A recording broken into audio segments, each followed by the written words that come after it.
hi friends இது பங்கஜ நலபாகம் இன்னைக்கு கார்த்திகை தீப ஸ்பெஷல் ரெசிபி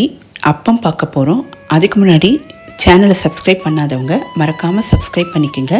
இங்க வந்து 1 கப் பச்சரிசி எடுத்துர்க்கேன் இத வந்து நல்லா 2 ல இருந்து 3 தடவை கழுவி ஒரு அரை மணி நேரம் ஊற வச்சிடலாம் செவ்வாழை எடுத்துர்க்கேன் நல்ல கனிந்த பழம் எந்த வாழைப்பழம் வேணாலும் எடுத்துக்கலாம்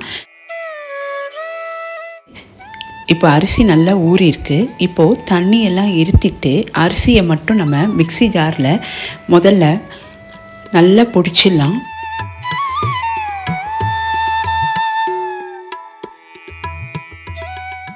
இப்போ இதுக்கு 1 கப் வெல்லம் எடுத்துக்கலாம் இப்போ அரிசியை கழுவிய தண்ணீர்ல இந்த வெல்லத்தை சேர்த்துக்கலாம்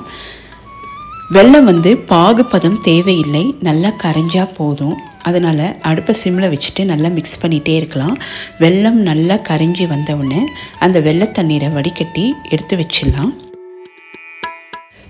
கூடவே ஒரு தேங்காவை நம்ம எடுத்து அதில் ஏலக்காய் சேர்த்துக்கலாம் இங்கே நான் அரை மூடி தேங்காய் சேர்த்துருக்கேன் இதோட நெய்யப்பத்தோட கலருக்காக அரை டேபிள் ஸ்பூன் சர்க்கரை சேர்த்துருக்கேன் நம்ம ஏற்கனவே பொடித்து வைத்த அந்த அரிசியும் இதோட சேர்த்துட்டு வடிகட்டிய வெள்ளை தண்ணீரையும் இதோட சேர்த்துக்கலாம் கனிந்த வாழைப்பழம் ஒன்றை வந்து கட் பண்ணி சேர்த்துருக்கேன் எல்லாத்தையும் நல்லா மையாக அரைச்சிடலாம் அரைச்சிட்டு இதை டிஸ்டர்ப் பண்ணவே வேண்டாம் இப்போ சப்போஸ் நீங்கள் மார்னிங் வந்து ஒரு 10 மணிக்கு அரைச்சிட்டிங்கன்னா 3 மணி வரைக்கும் இதை நல்லா மூடி வச்சிடுங்க மாவு வந்து நல்லா இந்த மாதிரி இட்லி மாவு பதத்துக்கு இருக்கணும் அதிகமாக தண்ணீர் சேர்க்கக்கூடாது அப்போ தான் நல்லா உப்பி வரும் நான் சொன்ன சின்ன சின்ன டிப்ஸ் எல்லாம் ஃபாலோ பண்ணிங்கன்னா உங்களுக்கு வந்து இந்த அப்பம் வந்து ரொம்பவே நல்லா வரும் இப்போ 3 மணி ஆயிடுச்சு இந்த டைமில் நான் அப்பம் சுடுறதுக்கு எண்ணெயை நல்லா காய வச்சுட்டேன் அடுப்பை சிம்ல வச்சுட்டு ஒரு குழிக்கரண்டி எடுத்து விட்டுக்கிறேன் நல்லா பொங்கி வரும் பாருங்கள் ஏன்னா நம்ம வந்து 10 மணிக்கு அரைச்ச மாவு மத்தியானம் தான் நம்ம எடுத்துருக்கோம் சூப்பராக நமக்கு பொங்கி வரும் நல்லா உப்பி வரும்போது நமக்கு சாப்பிட்றதுக்கும் ரொம்ப நல்லா சாஃப்டாக இருக்கும் உள்ளே நல்லா சாஃப்டாக இருக்கும் வெளியே வந்து நல்லா கிறிஸ்பியாக இருக்கும் இதுக்கு காரணம் வந்து என்னன்னா கனிந்த பழம் சேர்த்துருக்கோம் அது மட்டுமல்ல இந்த கலர் நல்ல கலர் வர்றதுக்காக நான் அரை டேபிள் ஸ்பூன் சர்க்கரை சேர்த்து அரைச்சிருக்கேன் அதனால் நமக்கு நல்ல கலர் வரும் இந்த அளவுக்கு நமக்கு உப்பி வரும் பாருங்கள் பார்க்குறதுக்கு அதிரசம் மாதிரியே இருக்கும் சாப்பிட்டா அவ்வளோ டேஸ்ட்டாக இருக்கும் நீங்கள் இந்த மாதிரி முறையில் இந்த தடவை கார்த்திகை தீபத்துக்கு அப்பத்தை ட்ரை பண்ணி பாருங்கள் நான் வந்து கடலை எண்ணெயில் தான் பொரிச்சிருக்கேன் சன்ஃப்ளவர் ஆயில் இருந்தால் கூட நீங்கள் எடுத்துக்கலாம்